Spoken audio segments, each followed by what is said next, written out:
ইনষ্টাগ্ৰামত পুৰা ভাইৰেল হৈ আছে যে শিৱসাগৰৰ এডোখৰ ঠাই পহুগড়, ইয়াত এনেকুৱাই ভিৰ। আজি দুদিনমান আগতে যি দেখিলোঁ, গোটেই গাড়ীয়ে পুৰা জাম হৈ গৈছে। ইয়াৰ পৰিৱেশটো বোলে বৰ ধুনীয়া হৈছে, যি গছত বোলে বৰ ধুনীয়া ধুনীয়া ফুল ফুলিছে। আমিও অকণমান ওলাই আহিছিলোঁ আজি, যিহেতু দেওবাৰ। লগত এফালে আদিল আছে, এফালে ৱাচিফ আছে। আমিও অকণমান ভাবিলোঁ যে সোমাই যাওঁ, সকলোৱে যেতিয়া আহিছেই আমিনো কিয় বাকী থাকোঁ, সেই বুলিয়ে অকণমান চাওঁ। এতিয়া বহুতখিনি যাব লগা আছে, বাকী চাওঁচোন আগৰ লেখীয়া ভিৰ আছে নে নাই, সেইখিনি আপোনালোকক দেখাম। সেই বুলিয়ে এই ভিডিঅ'টো আপোনালোকৰ আগলৈ আগবঢ়াইছোঁ। আপোনালোকক দেখাইছোঁ, চাওক আজি কেইবাদিনো হৈছে এনেধৰণে ভিৰ পুৰা।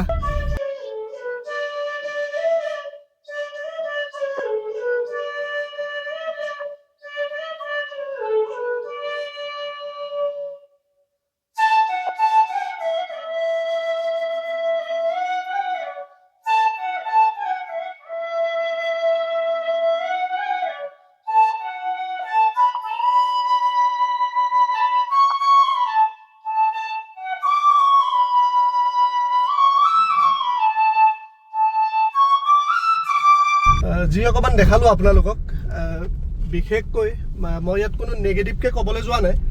কথাটো হ'ল কি, যি ধৰণে দেখুওৱা হৈ আছে ইনষ্টাগ্ৰামতে হওক বা ইউটিউবতে হওক, মানুহৰ যিটো ভিৰ, আচল কথাটো হৈছে কি, ৰাস্তাটো একেবাৰে ঠেক, তাৰ বাবদ যি গাড়ীখিনি অলপ জাম হৈছে।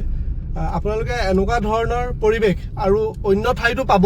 মই এই কথাষাৰ এইকাৰণে কৈছোঁ, কাৰণ বহু লোকে এই ৰিলছসমূহ চাই মেলি আপোনালোকে দূৰৰ পৰাও কিজানি গুচি আহিব পাৰে, সেইবাবে কৈ আছোঁ। কাৰণ সিমান এটা আপোনালোকে এক্সট্ৰিম লেভেলত বেলেগ এটা একো নাপায়।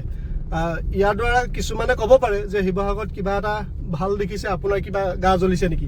তেনেকুৱা কথাও নহয়, কাৰণ কি, যিটো অৰিজিনেল ৰিভিউ, সেই অৰিজিনেল ৰিভিউটো দিবই লাগিব। কাৰণ হৈছে এয়াই যে বৰ্তমান সময়ছোৱালৈকে বহুত দেখিলোঁ, বহুতৰ মানে আল্টিমেট লেভেললৈকে এটা ভিউজ পাইছে তেওঁলোকে, আৰু বহুতে সেইটো চাই মেলি ইয়ালৈকে আহিছে, ফটো চটো মাৰিছে।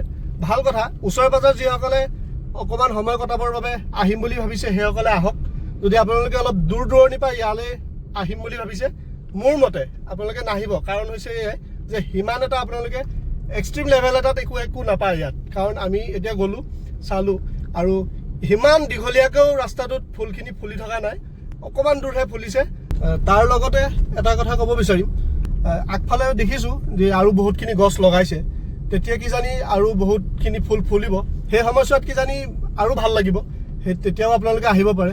আৰু পুনৰবাৰ মই এইটো কথা আকৌ কৈছোঁ যে আপোনালোকক মই আহিবলৈ মনা কৰা নাই, আপোনালোকে আহক। দূৰ দূৰণিৰ পৰাও আহিব মন গৈছে, আহক। কিন্তু আপোনালোকে যিটো ভাবি আহিব, আগৰ ভিডিঅ'সমূহ চাই মেলি ইনষ্টাগ্ৰামতে হওক, ইউটিউবতে হওক, যেনেকৈ ধৰণে প্ৰচাৰ কৰা হৈছে, সেই ধৰণে কিন্তু আপোনালোকে ইয়াত আহি তেনেকুৱা এটা যিটো চকুৰ শান্তি, মনৰ শান্তি এটা ল'ম বুলি ভাবিছে, সেইটো কিন্তু নাপাব।